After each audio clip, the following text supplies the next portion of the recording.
my name is Doug Merritt, and I am the CEO and the founder of Headset Advisor. I started the business back in 1994, and over the years, I've had a number of people ask me questions about different aspects of starting a business and some of my thoughts about those things. So today, what I'd like to do is create this short video that I'm going to sit down and actually answer a few questions, and maybe you'll find that interesting. So without further ado, come on into the house and let's get started.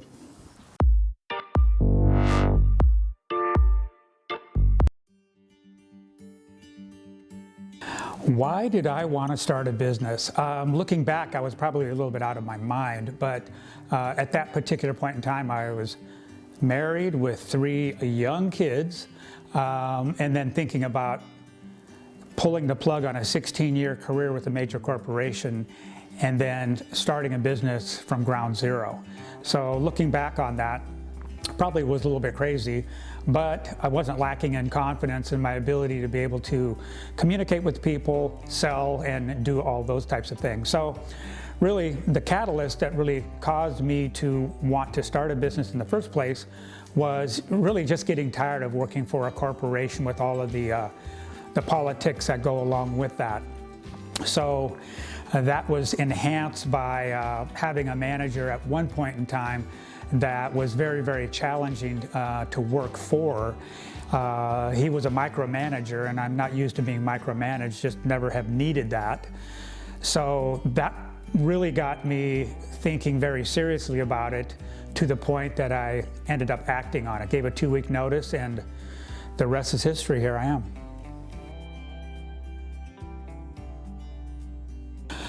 Why did I choose to start a headset company? Well, the fact is, I didn't. I actually started an office supplies company. I was attracted to the notion of someone buying something from me that would be used up, that they would have to then turn around and reorder. So that was appealing to me. However, after starting the company back then, 6 months into that adventure, I realized that office supplies really wasn't my calling, I should say. So 6 months down that path, I started getting some marketing material about headsets. And at that point in time, I knew absolutely nothing about headsets, never even thought about them. So I started thinking about that a little more broadly, realizing that there must be a lot of people in the United States that uses headsets.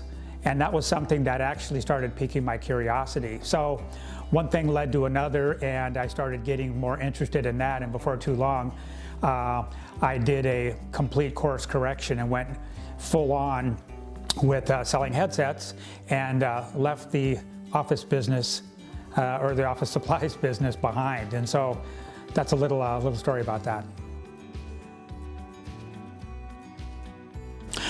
Challenges in business, boy, that's a broad topic. When you're starting a business, there's a lot of challenges. But if I had to narrow it down to 3, I would have to say that the first challenge that comes to mind, and it's a big one, is having to wear so many hats when you have so few employees. If you were to create an organizational chart, your name would appear on all the boxes. So you have to be a marketing person, you have to be an accounting person, a money manager, an A+ rated sales representative. I mean, the list just goes on and on and on. So one of the things that you find out when you start a business is which one of those areas that you excel at and which ones you don't. And so the ones that you don't excel so much at, those are the ones that you need to be replacing yourself off the org chart real fast. So that would probably be one of the 3 things, I guess. The other one would be getting good quality salespeople that are motivated and reliable. So that's clearly and professional as well. That's a big challenge. So I think most anybody would have a challenge like that who's running a business, because if you don't sell something, you're probably not going to be in business too long. I don't care whether it's a product or a service, you have to sell. And then the third thing, I guess, that comes to my mind, at least off the top here, is rewinding back to 2008. That kind of came out of nowhere, and my business took a turn to the degree of about 45% down. So looking back on that, I was fortunate enough to be able to have enough things in place to be able to weather that storm, and then to be able to come out the other side whole and then continue moving and growing. So those are three things that come to my mind, at least off the top. How did I survive 2008? Boy, I tell you, there was a lot of panic going on back then, and there were businesses left and right that were going out of business. And was it frightening? Absolutely was frightening, because I just didn't want my business to be one of those casualties. So one of the first things that I did is I started looking for ways to cut cost in every particular way that I could.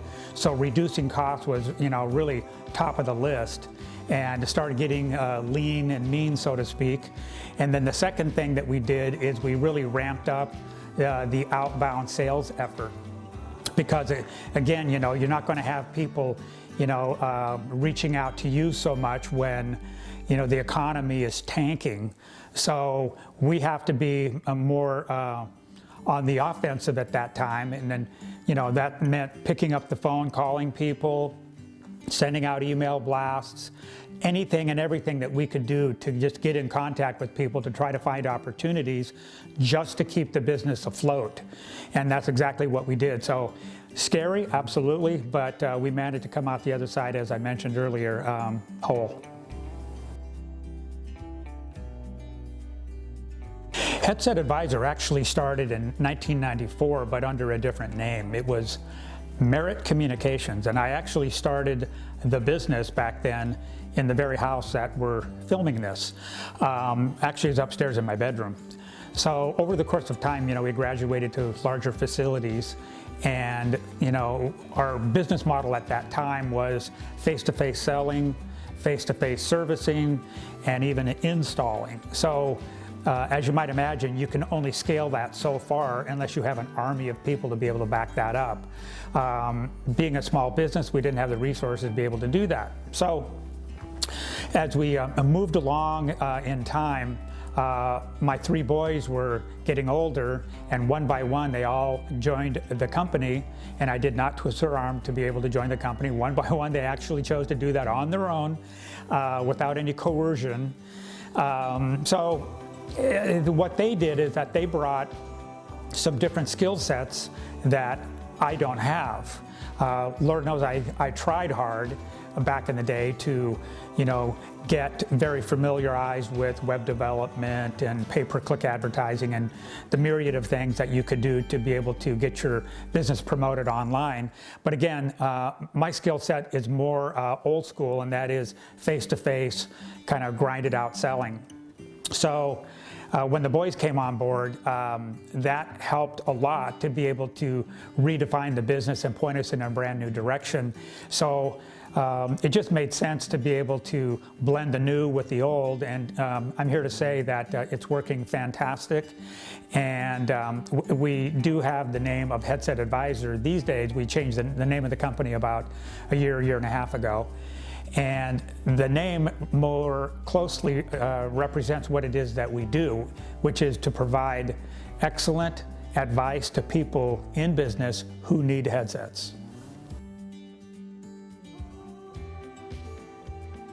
What makes Headset Advisor different? Well, that's an easy one, actually.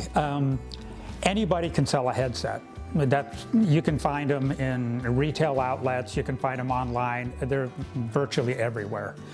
So really the question comes down to, why would you want to get a headset from Headset Advisor versus any other company out there? And to me, the difference is the level of customer service and support that you can expect to receive from my company. Now, when I started the company back in '94, believe me when I tell you this, it was all about service. I smothered people with service, and I felt that by doing so, that you're going to get a loyal following. And what was true back in 1994, I guarantee you is true in the current era. So The fact of the matter is, people like service. Service is one of those things that just never seems to go out of style. So as my boys have come on board to be able to contribute to the growth of the company, they are 100% understanding and on board with the idea of customer support.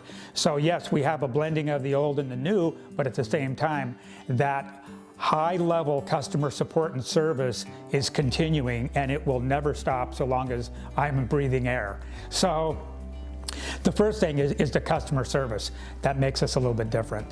The second thing is that we have programs to offer that you won't find anywhere else. Like, for example, if let's say that, for example, you have a closet full of old headsets. Most people in business have a closet and there's a box and there are old headsets found in that box. So what do you do with those? Typically they sit there and they gather dust, and then eventually they get, e-wasted somewhere. One thing that makes us different is the fact that we will actually give you money for those old headsets, and that way you can actually turn something that is not needed into some cash that you could then convert into some updated equipment for your headset staff. So that's another thing. We have a trade-in program. And then another unique offering that we have that you won't typically find anywhere else is we have a unique rental plan. So for example, let's say you're in a company that is growing and your needs in the future are very uncertain. So rather than making an investment in headsets only to find out 6 months, a year, 2 years down the road that they're inadequate for your changing needs, you don't have to worry about that. We have a rental plan that allows you to make changes on the fly. So you're not locked into any long-term, contracts or anything like that. If your needs change, you simply exchange the equipment and you move on with life as usual. So it's very convenient, very flexible, and it's something that is unique to our company. So those are a few of the things that I would say that make us different. Rental plans, trade-in plans, refurbished headsets. That's something that we also offer that'll help to save you 20 to 40% over buying new. And in most cases, you'll get the same warranty as brand new. And then lastly, of course, we will smother you with customer service. Well, I actually like talking about headsets. I've only done it for almost 30 years, so it's at this point it's probably part of my DNA if I were guessing. But that aside, if I wasn't involved in doing that, what do I like to do? My boys think I'm a bit of a homebody, and they're probably right on that. I like being around the house. I just enjoy it. It's comfortable, and I have a large yard, and it does require work, and a lot of work, whether it's cutting limbs off of a tree or cleaning a pool or different things like that. It's physical work and I like it. I guess it's my form of a personal gym. But aside from that, I like old cars, 50s and 60s vintage particularly. In my garage I have a 1964 Porsche 356C that's been in my family since 1964. That is somewhat of a project car for me. It's been in my garage for probably 30 years, and I guess I need to get around to getting that back on the road. But other than that, I do like musical instruments and concerts and music and all of that. I actually, over the years, I've owned a lot of musical instruments, like a set of drums, actually a couple of sets of drums, guitars, acoustic and electric, harmonicas, pianos, all of that. And I can honestly say that one day I hope to actually learn how to play one of those. I play around with them, but I would never make the claim that I am a musician, even though I respect those who are. So those are a few things about me, and then also, I guess last but not least, I do like to cook.